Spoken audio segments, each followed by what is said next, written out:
দুপাইয়া দেখতে বসে একটা জিনিস অনুভব করলাম, যেখানে সিরিজে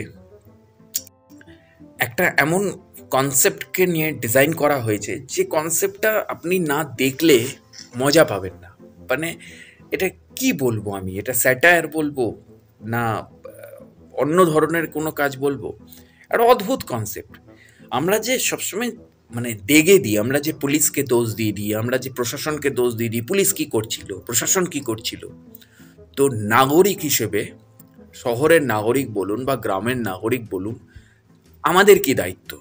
আমরা কি আমাদের দায়িত্বটা সচেতনতার সাথে পালন করেছি?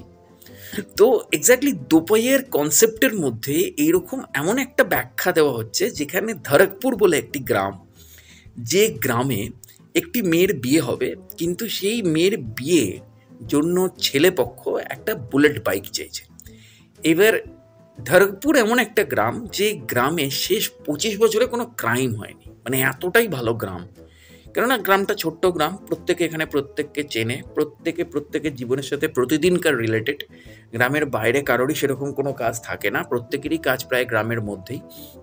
তো এক্স্যাক্টলি সেই কারণে ধরকপুর একটা শুধু গ্রাম নয়, ধরকপুর যেন একটা ফ্যামিলি।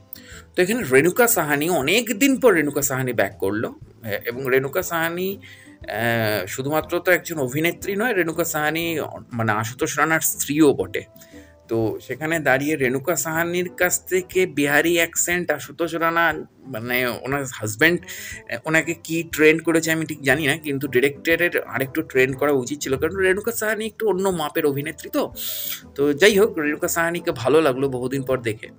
কিন্তু যাই হোক, যেখানে আমি গল্পে আসছিলাম, যে ধরকপুরে কোনোদিনও ক্রাইম হয় না, শেষ 25 বছর কোনো ক্রাইম হয়নি, কিন্তু অদ্ভুতভাবে এই বাইকটা চুরি হয়ে যায়। বাইকটা চুরি হয়ে যাওয়ার পর মেয়ের বিয়ে আটকে যায়, মেয়েটার বিয়ে হবে না। এইবার পুলিশকে জানালে পুলিশ তো সেটার এফআইআর করে নেবে, ক্রাইম রেকর্ডে উঠে যাবে, ধরকপুর গ্রামের বদনাম হয়ে যাবে। এইবার গ্রামের সমস্ত অধিবাসীরা বাইক খুঁজতে বেরোচ্ছে, এবং কিভাবে সেই বাইকটাকে ফিরিয়ে আনা হচ্ছে। ওফ, অসাধারণ! হাসতে হাসতে মানে হাসিও পাবে, এবং নিজেদের সচেতনতা বোধ, নিজেদের দায়িত্ববোধ পাবলিক হিসেবে, মানে সাধারণ নাগরিক হিসেবে কতটা হওয়া উচিত, সেটার একটা ব্যাখ্যা কোথাও এই গল্পটা যেন মানে মজার ছলে, কমেডির ছলে দেখিয়ে দিয়ে গেল। তো এক্স্যাক্টলি আমি বাদবাকি আর কিছু বলবো না, আমি জাস্ট গল্পের শুরুটা দিলাম। ক্লাইম্যাক্সটা আরও দমদার ক্লাইম্যাক্স, আরও মজার ক্লাইম্যাক্স। তো এক্স্যাক্টলি দেখুন। তবে ঘটনা হচ্ছে যে স্পার্শ যে অভিনেতা, এই স্পার্শ কিন্তু জিতু ভাইয়াকে কোথাও একটা রিপ্লেস করে দেওয়ার মতন ক্ষমতা নিয়ে কিন্তু আসছে। এই স্পার্শ শ্রীবাস্তব হচ্ছে সেই অভিনেতা যে লাপাতা লেডিসের লিড হিরো ছিল।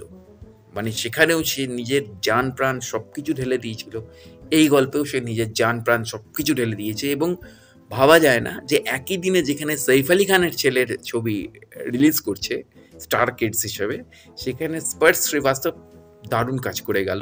এবং স্পার্শ শ্রীবাস্তবও কিন্তু নিজের ভেতরে সমস্ত কিছু দিয়ে এই চরিত্রটাকে এত সুন্দরভাবে প্রেজেন্ট করলো, যে আগামী দিনে রাজকুমার রাও বা আগামী দিনে যারা ইন্ডাস্ট্রির বাইরের ছেলে হিসেবে ইন্ডাস্ট্রিতে কাজ করা শুরু করছে, যারা নিজেদেরকে ইন্ডাস্ট্রির আউটসাইডার হিসেবে ইন্ডাস্ট্রিতে নিয়ে এসে যারা নিজের এস্টাবলিশড হয়েছে নিজেদের ক্ষমতায়, তো স্পার্শ শ্রীবাস্তব আগামী দিনে সেই জায়গাটা যেন ছুঁতে চলেছে।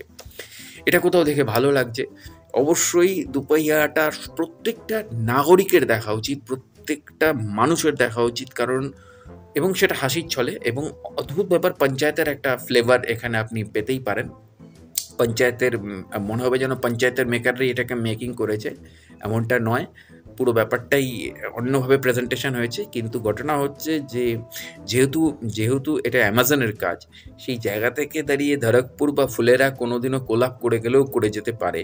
তো এক্স্যাক্টলি সিরিজের পুরোটা আপনি যতক্ষণে দেখবেন ততক্ষণ আপনার কোথাও মনে হবে যেন এক্ষুনি বোধহয় পঞ্চায়েতের কোনো চরিত্র সেখানে এন্ট্রি নেবে। হ্যাঁ, তো তো এক্স্যাক্টলি এই ধরনের একটা ফিলিংসও কিন্তু এই সিরিজটা আপনাকে দিচ্ছে। তো অবশ্যই দুপাইয়া দেখুন, কারণ দুপাইয়া দেখাটা খুব দরকার। আমার কাছে খুব স্পেশাল একটা সিরিজ হয়ে থাকলো দুপাইয়া, কারণ এই যে দায়িত্বশীলতাটা একটা নাগরিক হিসেবে, এটা একটা দুপাইয়া ব্যাখ্যা করে দিয়ে গেল, যে পুলিশ অব্দিও মানে পুলিশ রেকর্ড নেওয়ার জন্য প্রস্তুত, থানা প্রস্তুত এফআইআর নেওয়ার জন্য, কিন্তু গ্রামবাসীরা এফআইআর নিতে দিচ্ছে না, বলছে না গ্রামের নাম বদনাম হয়ে যাবে, আমরাই খুঁজবো দায়িত্ব নিয়ে। তো এক্স্যাক্টলি এইটা হচ্ছে সবচেয়ে বড় মজা গল্পের। তো অবশ্যই দুপাইয়া দেখুন এবং জুড়ে থাকুন আমার চ্যানেল এবং পেজের সাথে। দেখা হচ্ছে পরের ভিডিওতে। নমস্কার।